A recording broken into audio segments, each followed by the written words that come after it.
Well, we'd like to begin by thanking the library for its interest and for sponsoring this Zoom event. Roswell and Eleanor Doughty came to Mamaroneck in 1946 and lived in the town for 54 years, first on Grove Street and later on Stewart Avenue. So they were close to being natives.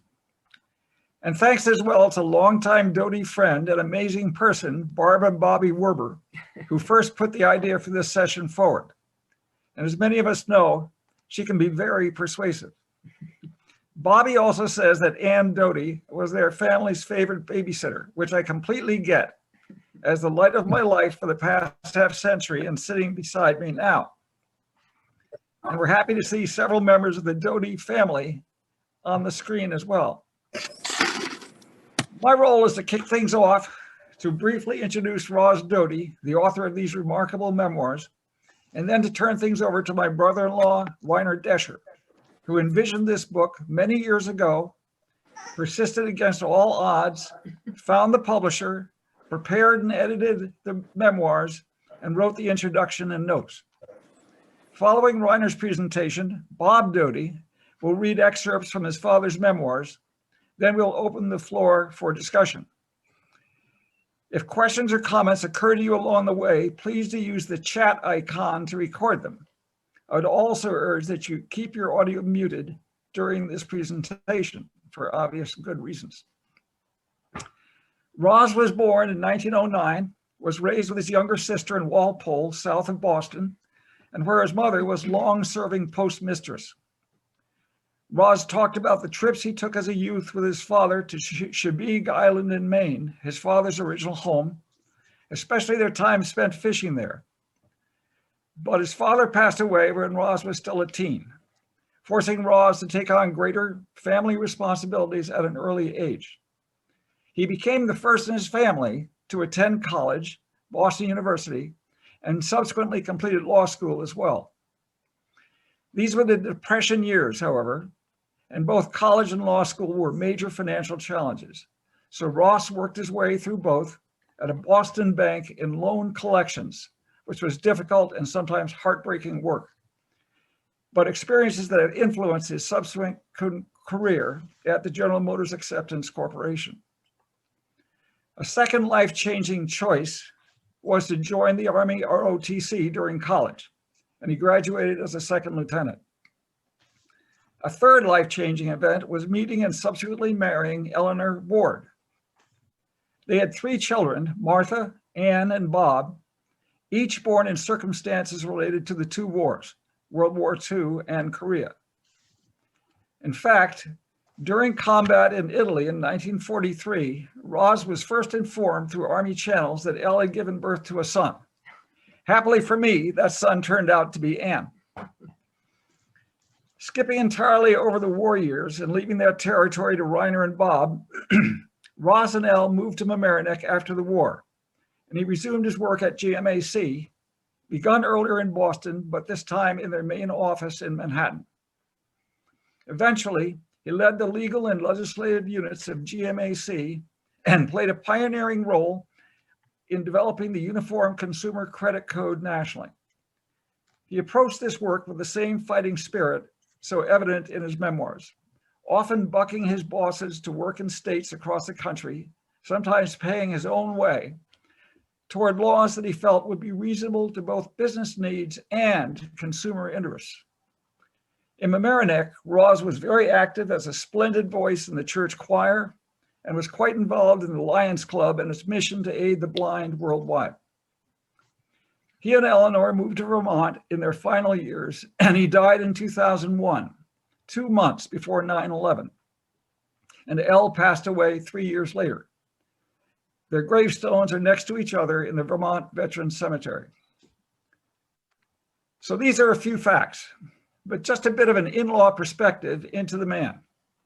If one is in his mid-20s, very sure about who he wants to spend his time with, but very unsure about most everything else, then meeting Roz Doughty could be a formidable experience. By contrast, he appeared to be very sure of where and who he was. He looked you straight in the eye, had a handshake, a grip which you would never forget. strong, rock solid, emerging out of tremendous strength in his shoulders and arms. Without saying so, he challenged you to think clearly, to express yourself clearly, and certainly to do right by his daughter. Roz's memoirs went through an amazing journey to come to light. He had kept journals throughout the war, and he had an extraordinary memory. During his retirement, he dictated his memoirs to his wife, Elle, who knew shorthand from her own career. This was in the late 70s. Then years later, fortunately, oldest daughter Martha had a strong interest in family histories and also knew shorthand. She came across her mother's shorthand draft and typed it out, all 700 pages or so.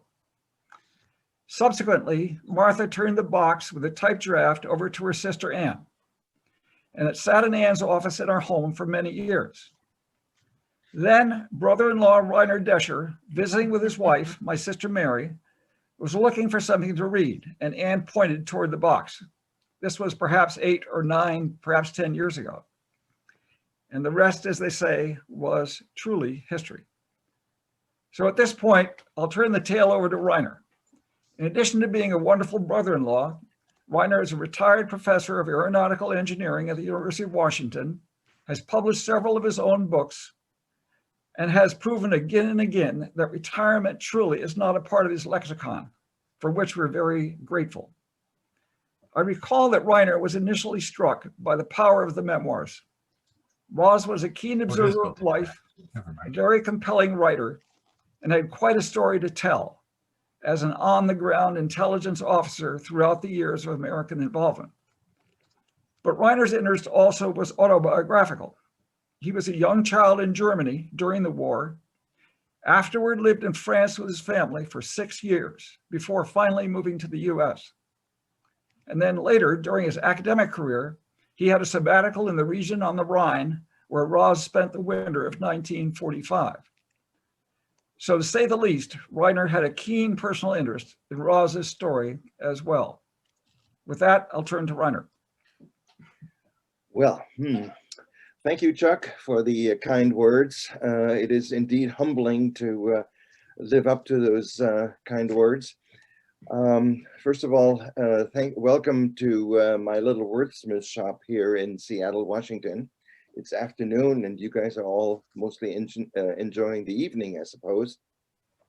I also want to thank the library in Mamaroneck, I have trouble pronouncing that word, for hosting this event for one of its distinguished former residents. Libraries provide books, and this one was written by the author, who is now no longer with us, as Chuck indicated. And my role is not as an author for this book, but more or less as a producer. Like if this were a movie, I would be the producer, I suppose. And I feel very, very fortunate to have had the opportunity to read this book, learn a little bit about World War II, that so heavily influenced my own life and made it interesting. This project was pure serendipity for me. Now I will show a few slides, in which case I'll ask Jack to give me a share screen button. And but in the meantime, let me just talk a little bit about how I got into this project and what I did to make it come to life. I just finished writing a book of my own about airplane engines, because I'm an aeronautical engineer and I live in Seattle where they make airplanes, I hear. And on that visit to Vermont, Anne showed me this three-ring notebook with onion skin paper pages. Each one of them had little hole reinforcements around the holes that held the whole thing together. And I started reading it. It was very amazing. And I thought to myself, wow, something has to be done with this. So I took the book, and Anne and I agreed that it might be worthwhile, at least to make the content available for future generations. The book as it was is pretty awkward to handle. and I thought I would take it and make it available for other generations and many people who might read it. The book was, or the manuscript was dated 1979, and as Chuck indicated, was written by Ros Doughty, and his wife and daughter, Martha, deserve a lot of credit for its reality. As I found out later, Doughty wrote this book with publication in mind, because portions of it were published by a historical quarterly associated with a museum in Texas that I will mention a little later on. The mechanics of this involved, first of all, making this onion skin paper into a digital form so that I can handle it, make micro corrections to it, because these were hardly necessary, because Doughty was a very, very good writer, and at worst he might need a comma or two here and there. But I really got into it. I learned a lot about World War II, especially the Italian campaign, which I really knew relatively little about. And after reading the project, I got into a mode where I thought it needed a preamble to set the stage for the story that is going to be following: the man, his family, the historical time, as well as the military aspects of the whole story. And they're pretty thick and heavy in that book. The recording is on, but What happened to it? Hello, somebody needs to mute themselves, I think. you've got, Turn off our audio. okay. Okay, well, I would like at this point to express my appreciation for the help and the trust that was expressed by his granddaughter, Laura Landseedel Ford, who provided me a lot of additional material to have to incorporate in this book. She sent me boxes of his writings, scrapbooks, pictures, etc. And these were very helpful to put a much better document together than just the simple writing that the onion skin paper represented. So to the best of my ability, I incorporated all this material into the manuscript, his and other photographs, maps, and particularly footnotes of historical events as they occurred at the time, because people who will be reading this will not have been as aware of the simultaneous events that happened during that war, and that is sometimes quite relevant to being able to read the book. One of the mysteries for me in this whole adventure was how Ros Doughty recalled all these details, because as you may know, the US Army forbade keeping diaries for fear of how they might be used if a soldier was captured. So a lot of credit goes to him for remembering all this, and I'm sure he kept notes. The treasury of his writing revealed that he was, as Chuck mentioned, he was a gifted writer. He was a poet. In the box, I got many pages of his poems that had to do with the human condition, including war. And the earliest of these poems were dated back to the two times when he was a young man before the war. The war experience also led him to write fiction. And for me, there was a piece included in there called Anvil and Hammer that had to do with the front line shifting back and forth across a small village in Italy. And the effect it had on its citizens is a masterpiece, I think, in describing the hell that is war for people that are involuntarily involved. A really marvelous piece of writing. I never knew Ros, but I felt that I do know him now, and when you read the book, you will know him also. So when I got all done, I returned the document back to the family. I kept a couple of copies for myself and lent it out to friends. And the friends invariably came back and said, "This needs to be published." And I agreed. And And by the way, before we go on, I should mention that the entire document, as I passed it on back to the family, is available from the Texas Armed Forces Museum in Austin, where the Texas Division is memorialized in the museum there. So I visited the place and personally delivered these archives to them, and I think they're still there. I contacted my publisher, the publisher of my recent book, and they accepted it. Lo and behold, the publisher focuses a lot on military matters, so this was for them a pretty good match. As they looked at what I produced and showed to them, they concluded that the book needed to be somewhat shorter than your manuscript, and there were economical concerns about page count, photographs, and so on, and some of the material had to be cut. And I did this, and that cutting seemed to be okay to me for simple reason that many of the wartime pictures are available on the internet, and some of the story is rather personal to the point where it might not interest the general purpose reader.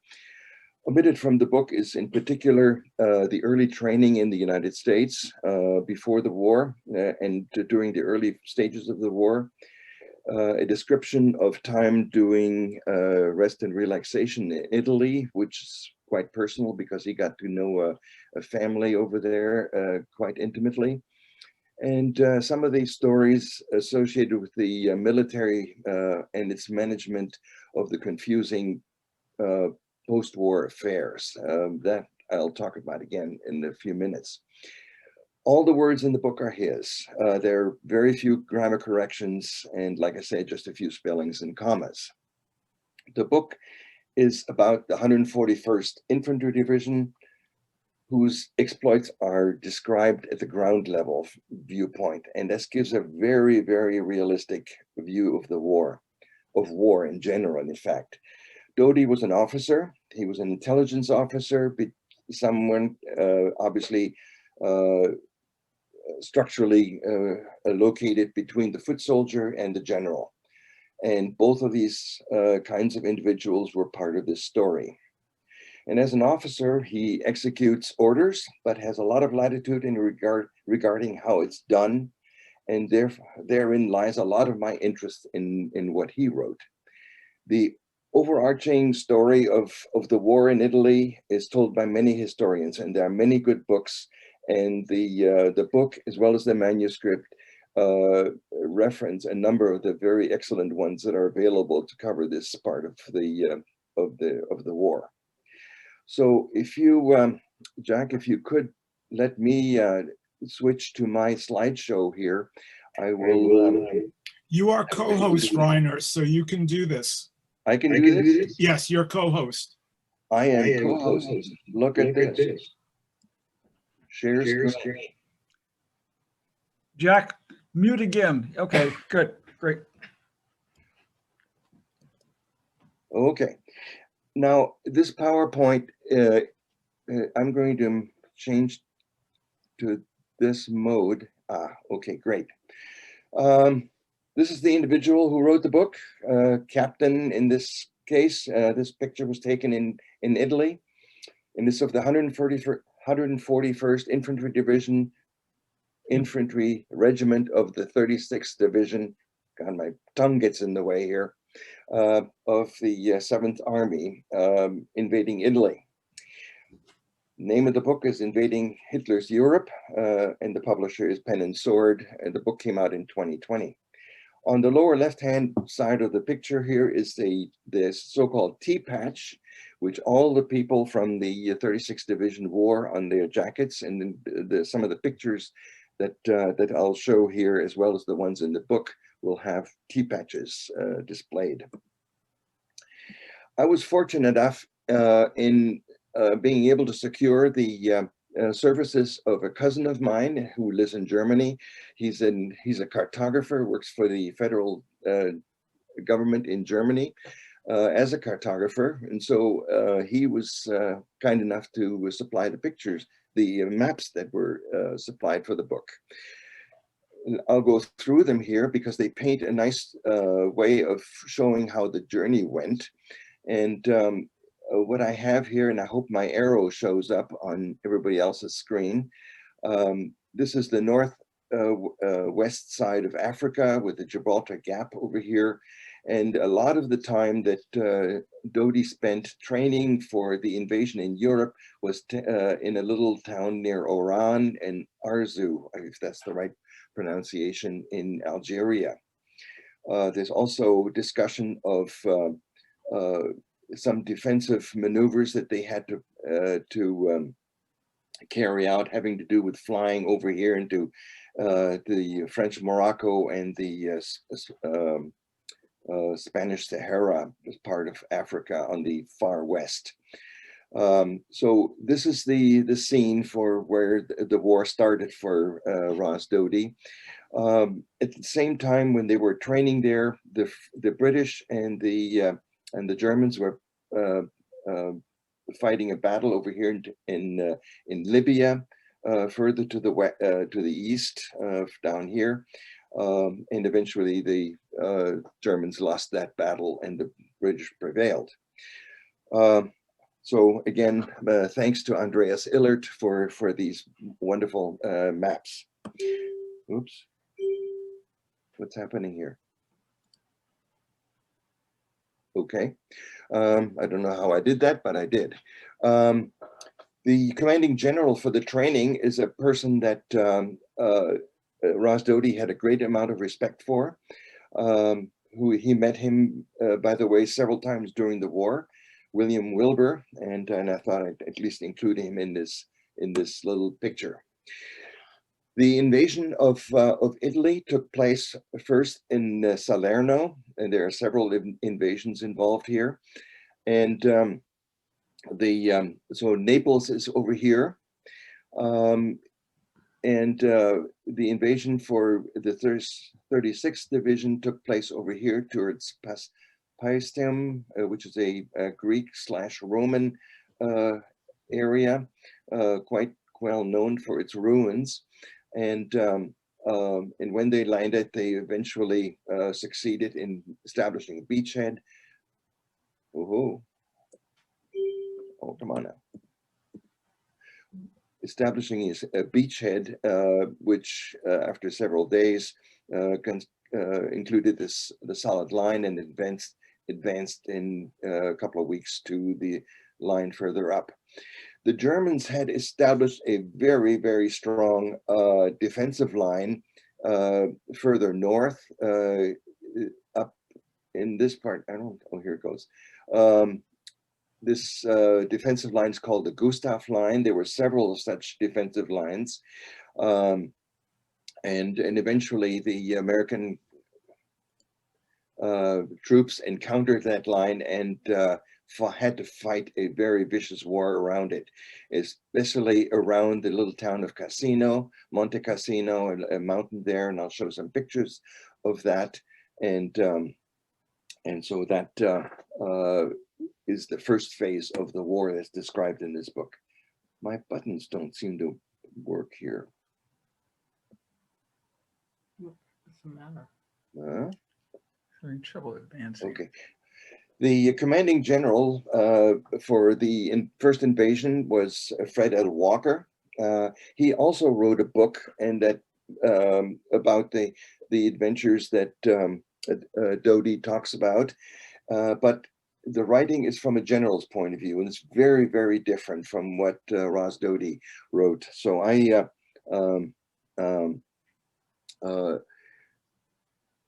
mention that because it's interesting. It's not necessarily nearly as interesting as Doughty's summary of it.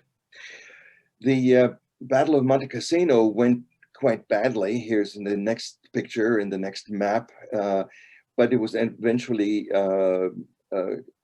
the line was eventually crossed.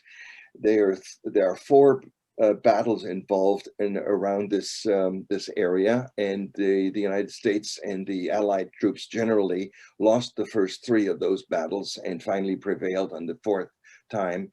The commanding general in that was Mark Clark, who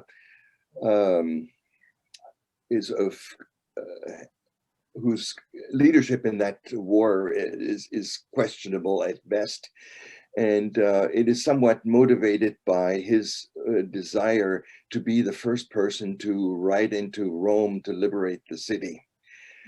The war, however, took a little bit of a different turn, and part of it was to run around this defensive line by leaving Naples and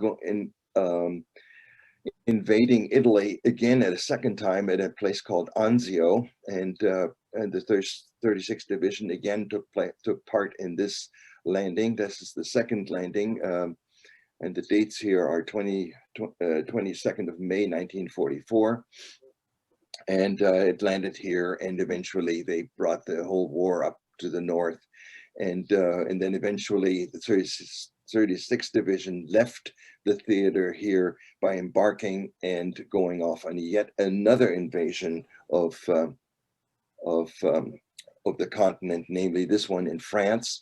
And by the way, this is just shortly after the Normandy invasion. These first Italian invasions were prior to Normandy, so they really count as the first significant penetration of Hitler's Europe.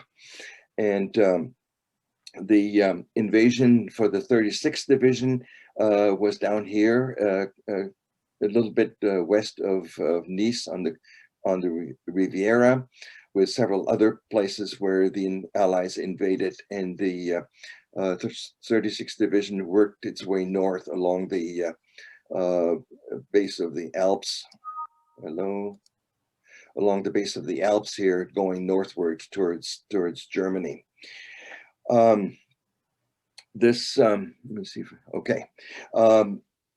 The Boston Globe in September 1944 featured a nice article written by a reporter who accompanied Roswell Doughty, named Sid Fader, who wrote this article entitled "Walpole Officer Leads a Crack U.S. Outfit Up on the Riviera."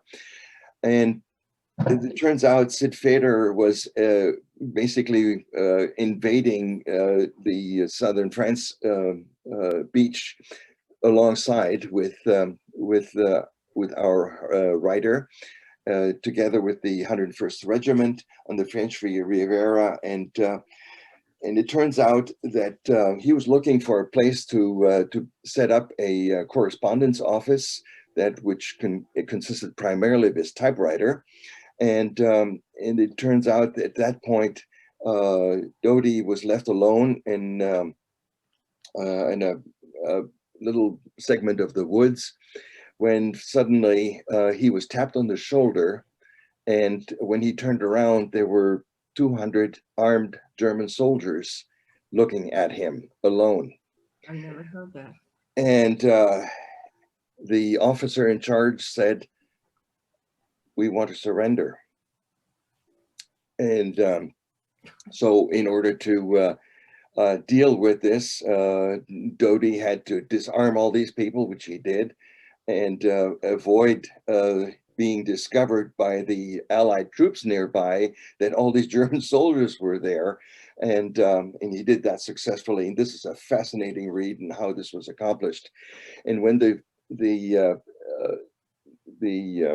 mechanics of taking all these prisoners was completed, the officer in charge of the Germans said to Doughty, he said, "You know, when you were on that beach, we could have killed you." And so they had essentially decided that they were going to surrender prior to the invasion. So that was really quite interesting. I also mentioned another thing here, and I got my little note here in the bottom of the chart, is to note that Roswell Doughty was fluent in the French language. That turned out, as you will read in the book, to serve him very well when he was in North Africa, where French is the lingua franca, besides Arabic, of course. And in France, of course, it also served him very, very well, as you will conclude from reading the book. So the invasion of France continues. People move northward, and they moved very rapidly. In the fall, they ended up in the very northeast corner of France. And just to orient you a little bit, this is the French boundary over here, the very northeast corner of France. The Rhine River runs basically to the north. My first adult year as an adult in Germany was spent in the city of Karlsruhe, which is right near here. And my family and I spent a lot of time here in the Alsace region along the Rhine, and getting to know it quite thoroughly. And so the Germans were retreating quite rapidly, and apparently Ros Doughty was quite influential in making sure that the Allies kept moving to disallow the retreating German army from regrouping and forming a defensive line, and that in fact was successful. The Vosges Mountains, which are right about here, were penetrated and passed through into the Alsace region quite successfully, and the winter of 1945 was spent here on the shore of the Rhine with the Allies, in fact, looking at the German troops across the Rhine and waiting for the weather to improve. I might point out over here in the bottom is a demarcation of the line of the front, and this particular region is called the Colmar Pocket, which turned out to be quite a heavily fought over region at the end of the war, as it turns out. So that is the situation. They cross into Germany in the northeast of France there. Oops, let me see here. And John Dalquist, by the way, was the commanding general, for which Doughty has a lot of very kind words for the conquest of the northeastern part of France. So finally, to put this story to a conclusion, they cross the French boundary, the German boundary, go into Germany and follow through southern Germany all the way into Austria, and arrest Hermann Goering in the Kitzbühel area of Austria. And so that was sort of the end of the war for the Allies, and for the author of our book, Ros Doughty. May 8th, 1945 was VE Day, and the capture of Goering turned out to be quite close to Doughty's activities. It was a very unsimple affair and quite dangerous, as it turned out, because there were troops that didn't want to surrender, and encountering them turned out to be quite interesting, as he describes. And the overriding business in the talk of all the Allies in Europe in the May of 1945 was, yes, we welcome VE Day, but a trip to Japan was on everybody's mind. And of course, the trip to home was obviously still far in the future. Now, I show this particular slide out of the book. It's a picture of a memorial that Doughty was instrumental in designing. The words on the plaque are his, and it is the result of the Allies actually acceding to having a memorial built to one of the battles in World War II. The Allies at that time were pretty reluctant to put monuments everywhere all over Europe, because in World War I, that was the case. And in fact, in World War I, you can't go anywhere in the French-German region over there without finding some village with some great memorial of statues and plaques and whatnots commemorating whatever happened there, and may have been just somebody smoking a cigar. But this particular memorial is placed on the beach at Le Tramont in southern France. And I know it is still there because one of my childhood friends who lives in Germany goes to vacations there every now and then. And this particular ceremony was held exactly on the 15th of August, 1945. So the war was almost over in Japan at that time, but this is the situation in Europe where our author is located. Oops, wrong way. If you go there today, you will see the memorial. It still stands, and this is from a French postcard dated back, I would suspect, to the maybe 1960 time frame, and it shows the stairs that you just saw, the plaque still standing, and you notice also in the corner here a tea patch and another tea patch over here. And in the book you will read about Roswell Doughty and Sid Fader, the coming through in here in an LST, a landing ship tank vehicle, coming through this gap. This is called the Ile d'Or, and they were very afraid that the defensive positions were involved here in this tower that stood at the time, and the beach where they landed and were not shot by the German troops that eventually surrendered is just to the left off the picture. So since there aren't very memorials left in Europe to commemorate this this battle, I do include this one here because there are memorials to a lot of what happened during this war. And this picture is of a cemetery. It's not an American one, in Italy at Monte Cassino. The Abbey of Monte Cassino sits up here on the top. And I show this picture because this region had a lot of high places like this mountain where the Germans had put up a very, very strong defensive line, and the one that led to the very tough resistance to the Allies' advance going northward. There are cemeteries like this all over the region. I know this is not an American one because the Americans usually put crosses there and stars of David. This is probably one that has to do with the Commonwealth of England, of the United Kingdom troops. Here we go again.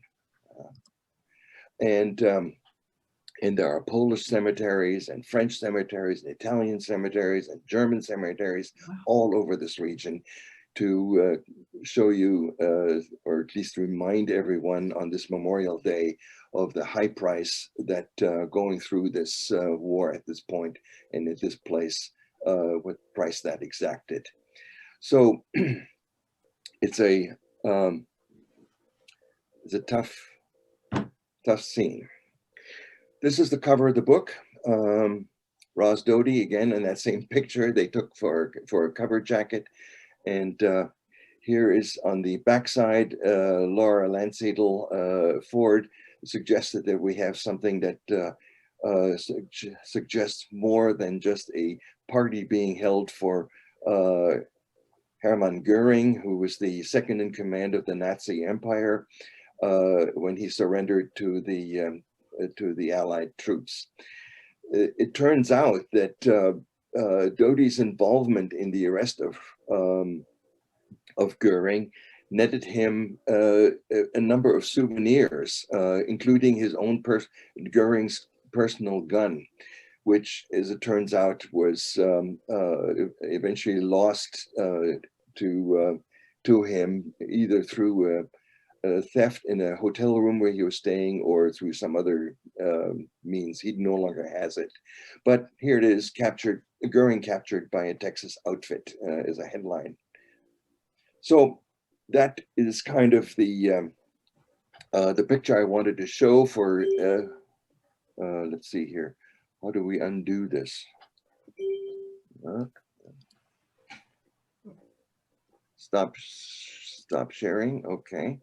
And let me go back to my notes here. And to conclude this story, let me just mention that Doughty also went to Korea.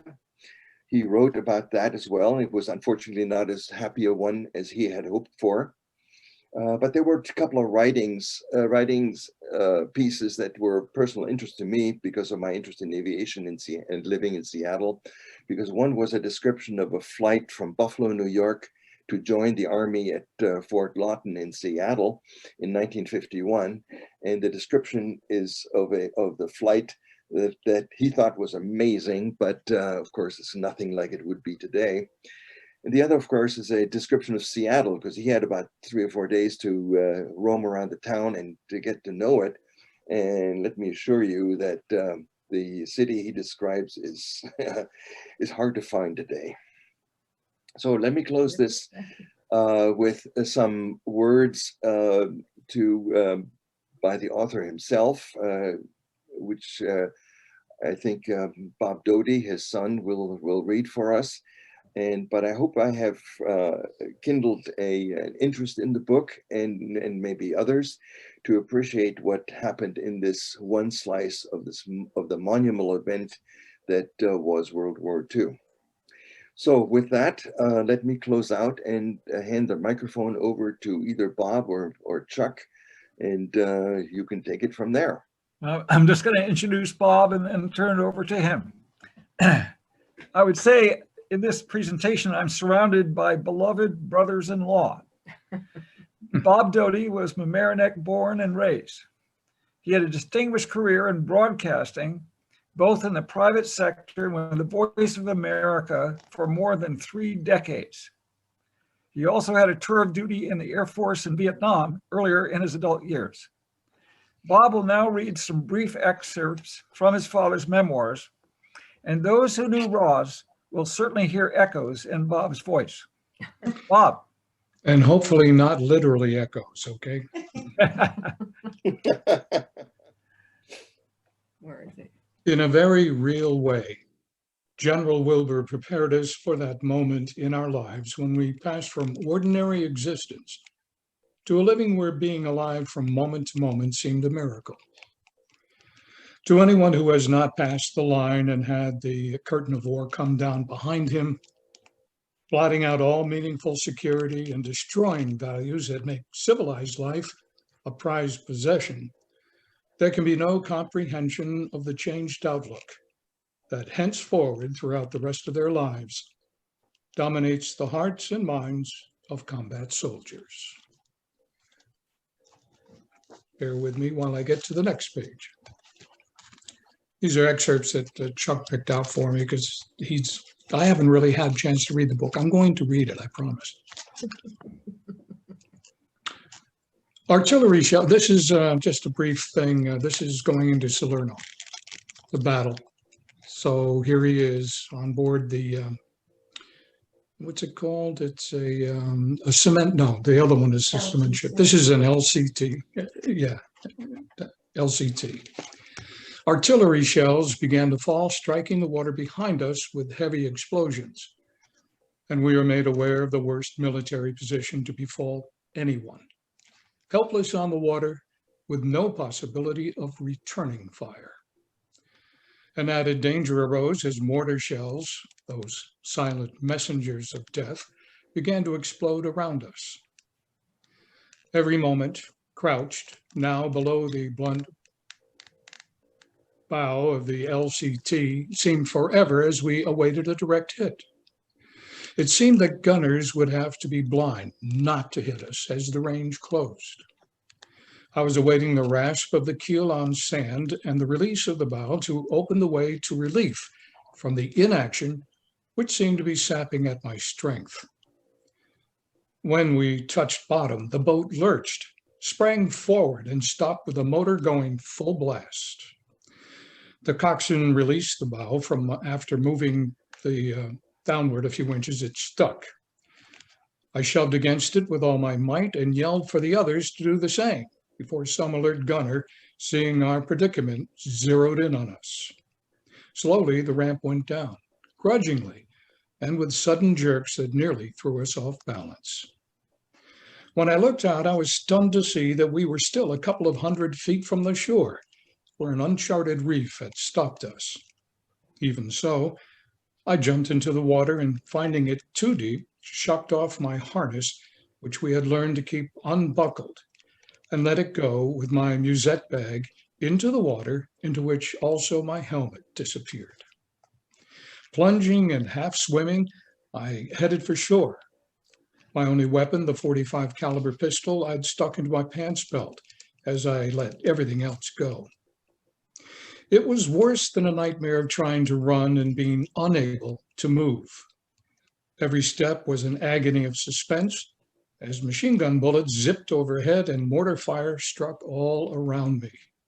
My breath became labored as I lifted my knees high to try to improve my speed. I bent low to the water at the same time and realized later that there had been a kind of exhilaration in betting my life against the guns that I could make it to the beach. I crawled up on the shore and, on looking back toward our LCT, found that its crew had finally backed it off the reef and were heading out for more troops.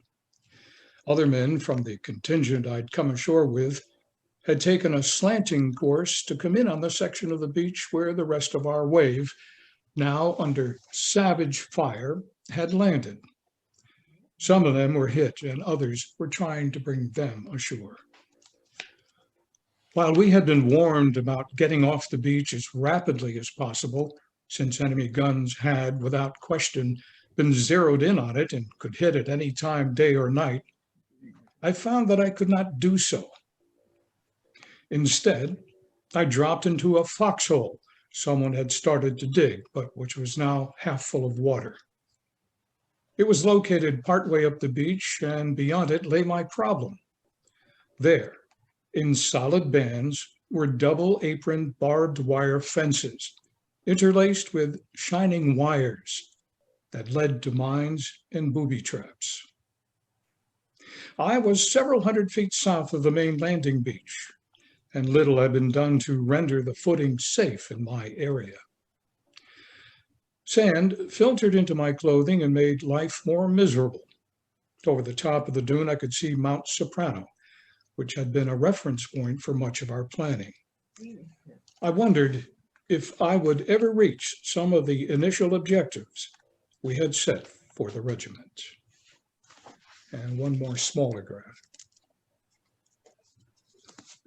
This is at the end, and here, my father is coming home on a cement ship, a Kaiser-built cement ship, of all things, going back to the free world, as they would say.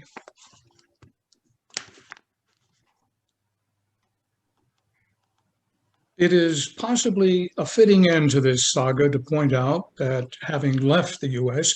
without any fanfare of any kind, some of us look forward to the moment when a grateful nation might receive us back with open arms and the demonstrations accorded to its heroes.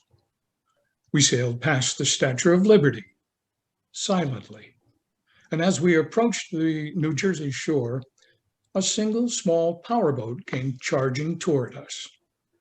On its forward deck was a fairly buxom girl in a hula skirt, and with a dilapidated oilskin over her shoulders to ward off spray from the bow.